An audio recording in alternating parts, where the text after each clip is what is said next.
It has been a long time coming. A very, very long time coming. To come back into doing what I loved doing from my main channel. That I used to do on my main channel. But, if one of my favorite content creators can come back to making reviews and doing videos, why not me? As Nora Allen from The Flash would say, roll the clip. Everyone loses faith in themselves sometimes, but learning how to keep believing in yourself when the whole world is telling you the opposite, that's what makes a hero. Thanks, Nora. You brought back the potential of what I do. And thanks to the Black Critic Guy for making me come back. What's going on, guys? It's your boy, Daily Reacts here, and welcome to a new marathon. I used to do marathons on my main channel, Daily Reacts TV, but I decided to come back into doing reviews, movie reviews, TV show reviews, and I thought, why not start Batman animated reviews, which is with Batman, the animated series, is what we're reviewing today, and I'm super hyped to talk about it because this was my first viewing watching this show, just like the 2003 TMNT, and along with Batman Beyond, which I'm going to be watching. Anyways, Batman the animated series basically follows Bruce Wayne after the events of losing his parents, so he becomes Batman. In Gotham, he still deals with finding these new villains that he's never faced before, while also dealing with the Joker. You know, and it's just a whole new adventure. Now, I am going to be completely honest. I never watched the show, even at a young age. No, I remember watching,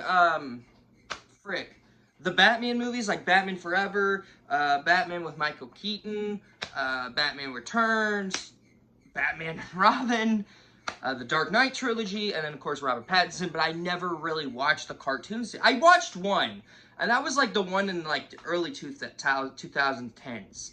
So, or, I don't know when that one came out, but it was super dark. This one was super darker, but you know how it is. So, when I got this series for Christmas, let me pull it out. Jesus.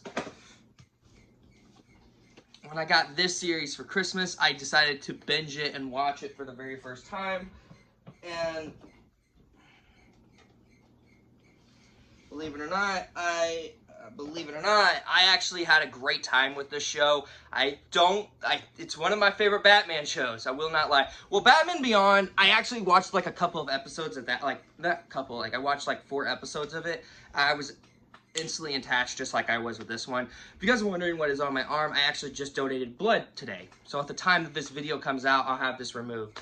And you probably won't get another review until I finish Batman Beyond, and after the TMNT video comes out in like September, so you're probably just getting more shorts. But I wanted to talk about it, but I never had a chance to, so I got lazy after I finished it. And at the time that I did finish this, my main channel, Daily Reacts TV, was terminated. So I decided, why not come back into doing reviews for you guys? I loved doing these when I was doing that channel, but I never liked doing them the way that I did before, so luckily I still have it in me to do it the other times and put it back my old effort into doing these reviews. First of all, the first thing I want to say that is so great about this show is Kevin Conroy's performance as Batman. And may he rest in peace. This dude has played Bruce Wayne and Batman for so long that he gets the maddest respects that he's always get while voicing Batman. Like, I never see anyone else respecting Kevin Conroy. Never disrespect Kevin Conroy as Batman. At first, Kevin Conroy refused to take the role when he first started doing Batman, but then he started, you know, and I love how, first of all, in the series, he's very dark. His voice is very throaty. But then once the series go on, he still sounds dark, but at the same time, he still sounds like Batman. And sounds like Kevin Conroy, by the way. And he still sounds the same because he uses his normal voice either way, even while he's not voicing Batman. So, kudos on you there, Kevin. I also really like the way how some of the characters are. Like, most of these characters are very fun. And, you know, Tim Drake from the fourth season was the most interesting Robin I've ever seen him as. So I cannot wait to see how they tackled the Bat family into Batman Beyond. And speaking of the Bat family, let's get into them. I like the Bat family in this series. I like them as, like, certain characters, you know. And I like Alfred's performance. Everyone did a great job with their performance, you know, especially, you know. And I love the villains into the show as well. I also will say I have top 3 favorite villains. Well, number 1 is, of course, the Joker.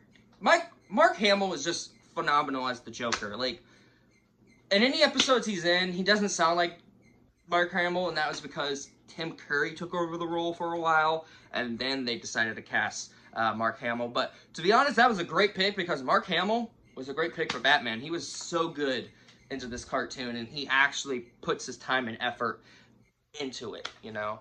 And I also really like Two-Face. He was really threatening in this show. He was a lot more threatening in this than he was in the Nolan movies. And I know a lot of people are going to disagree, but when I got older, I really never felt threatening by the Christopher Nolan Two-Face character. I don't know what it is. You know, I really don't. You know. And I also, my third and final favorite villain of the series is Ra's al Ghul. He is actually one of the most threatening characters throughout the entire show. And it shows more and more as the show goes on with him in it. Yeah, I also really like the animation. For a 1990s show, the animation holds up very fondly. It puts into the series, and I love that it's in the what year was this Batman show was set in? Either way, love the setting that it was in, because it was sound like it was in the old times. Tale as old as time. Sorry, I had to. I also really like the soundtrack. That Batman theme song is so catchy, and it's mostly because, believe it or not, it was used in the movies. So kudos to you there. I also will say that most of the episodes are very fun, enjoyable, and it makes me more invested into a show. By the way, the soundtrack of this show, makes me want to fall asleep half of the time. I don't know what it is, but it just makes me want to fall asleep. But it's still catchy, and it's still to the well-done receive. You know, either way. Now, I also really like a couple of these episodes that I just grew fondly of them. Maybe I will talk about them later on in my YouTube career, but there is 3 episodes that stand out for me. Number 1 was the episode where Scarecrow was first introduced, where Bruce is dealing with a fear that he let his parents down. That was a great episode, and it was really terrifying and well done. Second one was the Man-Bat episode, and it wasn't the first one. It is one when the wife turns into Man-Bat. Oh god, that transformation was woof! And then the third one and final one is got to be that episode in season 4 where Batgirl was killed, Gordon chased after Bruce, aka Batman. That episode in general was just like one of the most well done and well received and threatening episodes I've ever watched in the entire show. But unfortunately, I do have 2 problems with Batman the Animated Series. And they are as follows. Season 3 is the Batman adventure with Batman and Robin adventures. No. And the way they introduced Bane, too, was so bad. I didn't like the way how they introduced Bane in this season in particular. And I don't like the idea of just Batman and Robin working together. I want just Batman. No offense. I love Robin. I love the other Bat family. But this is focusing on Batman. We don't need to change it to Batman and Robin, the adventures. And the final problem, not the final problem, because I have a third one as well. Season 4 is so, oh god. The redesign of each character. I don't mind if a show does a redesign if they do it fondly. Like, Back to the Sewers from TMNT. I already tackled it in my ranking. Terrible redesigns. Like, terrible. I will say it in Batman the Animated Series. There were some bad redesigns. There were some that were really cool, like Scarecrow, Batman, and they gave Bruce eyes. They gave him eyes that, like, look white. Why? Why? I did not like the redesign of Joker. Made me want to puke my guts out. I hated the redesign of Poison Ivy and Catwoman. Why did you change it? Overall, Batman the Animated Series was a lot of fun. I actually really had a great time watching this show. and I cannot wait to talk about Batman Beyond. So yeah. And if you guys are looking for a good Batman show and you haven't watched this one yet, I'd say check out Batman the Animated Series. It's on HBO, or you can get the DVD set as long as like I did, or get the Blu-ray, you know? I say get Batman the Animated Series. It's a lot of fun. You will definitely not regret it. That is why I'm giving Batman the Animated Series an 8 out of 10. Great show, great development, great animation. Overall, I would love to know what you guys think of Batman the Animated Series. And I will see you guys in my Batman Beyond review. You guys know in the link in the description, you'll know what to find. And I will see you guys in another video or short. Take care, everyone. I am vengeance. I am the night. I am Batman!